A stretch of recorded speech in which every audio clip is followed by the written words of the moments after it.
আসসালামু আলাইকুম ওয়া রাহমাতুল্লাহি ওয়া বারাকাতুহু নাহমাদুহু ওয়া নুসাল্লি আলা রাসূলিহিল কারীম আম্মা বা'দ। ইবনে মাসউদ রাদিয়াল্লাহু তাআলা আনহু মাদ্রাসা ও পূর্ব ফিরোজ শাহ যুব সমাজের উদ্যোগে বার্ষিক তাফসীরুল কুরআন মাহফিলের সম্মানিত সভাপতি মুহতারাম আসাদিজে কেরাম, দক্ষ উপস্থাপক ও আমার ইসলাম প্রিয় বন্ধুরা, আজ আমি আপনাদের সম্মুখে দাঁড়িয়েছি আমানতদারি সম্পর্কে কিছু আলোচনা করার জন্য। ওয়া মা তাওফীকি ইল্লা বিল্লাহ। আমানতদারি রক্ষা করে চলার জন্য ইসলামে বিশেষ গুরুত্ব আরোপ করা হয়েছে। কোরআন মাজিদে ইরশাদ হয়েছে, ইন্নাল্লাহা ইয়া'মুরুকুম আন তুআদ্দুল আমানাতি ইলা আহলিহা। নিশ্চয় আল্লাহ তোমাদেরকে নির্দেশ দিচ্ছেন আমানত তার হকদারকে ফিরিয়ে দিতে। কোরআন মাজিদের দুই জায়গায় প্রকৃত ইমানদার ব্যক্তির পরিচয় ও গুণাবলীর কথা উল্লেখপূর্বক আল্লাহ তাআলা ইরশাদ করেন, ওয়াল্লাযীনা হুম লিআমানাতিহিম ওয়া আহদিহিম রাউন। এবং যারা নিজেদের আমানত ও প্রতিশ্রুতি রক্ষা করে। রাসূল সাল্লাল্লাহু আলাইহি সাল্লাম এই সম্পর্কে ইরশাদ করেন, লা ঈমানা লিমান লা আমানাতা লাহু ওয়া লা দীনা লিমান লা আহদা লাহু। যার মধ্যে আমানতদারি নেই তার ঈমান নেই, এবং যে অঙ্গীকার রক্ষা করে না তার মধ্যে দ্বীন নেই।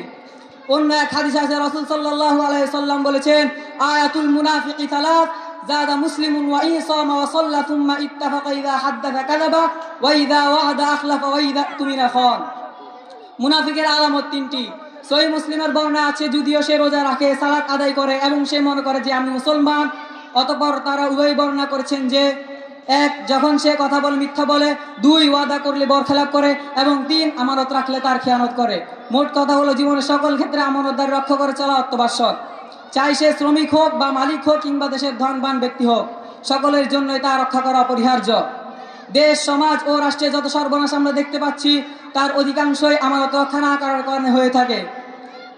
প্রিয় মুসলমান ভাইয়েরা, অঙ্গীকার রক্ষা করা সত্যবাদী একটি অবিচ্ছেদ্য অঙ্গ। অঙ্গীকার যার সঙ্গে করা হোক না কেন তা পুরা করা আবশ্যক। পবিত্র কুরআন ও হাদিসের মধ্যে অঙ্গীকার পালনের বিষয়ে যথেষ্ট তাকিদ রয়েছে। কুরআন মাজিদে ইরশাদ হয়েছে, আউফু বিল আহদি ইন্নাল আহদা কানা মাসউলা। তোমরা প্রতিশ্রুতি পালন করবে, নিশ্চয় প্রতিশ্রুতি সম্পর্কে কৈফিয়ত তলব করা হবে। নেক কাজ ও নেক বান্দাদের আলোচনা প্রসঙ্গে কুরআন মাজিদে অন্যত্র ইরশাদ হয়েছে, ওয়াল মুফুনা বিআহদিহিম ইযা আহাদু। কিন্তু প্রতিশ্রুতি দিয়ে তা পূর্ণ করলে তাতে পূর্ণ আছে। হাদিসে আছে, রাসূল সাল্লাল্লাহু আলাইহি সাল্লাম বলেছে, ওয়ালা দীনা লিমান লা আহদা লাহু। যে অঙ্গীকার রক্ষা করে না তার মধ্যে দ্বীন নেই। আল্লাহ পাক আমাদের সবাইকে অঙ্গীকার পূরণ করে দ্বীনদারির পথে অবিচল থাকার তৌফিক দান করুক।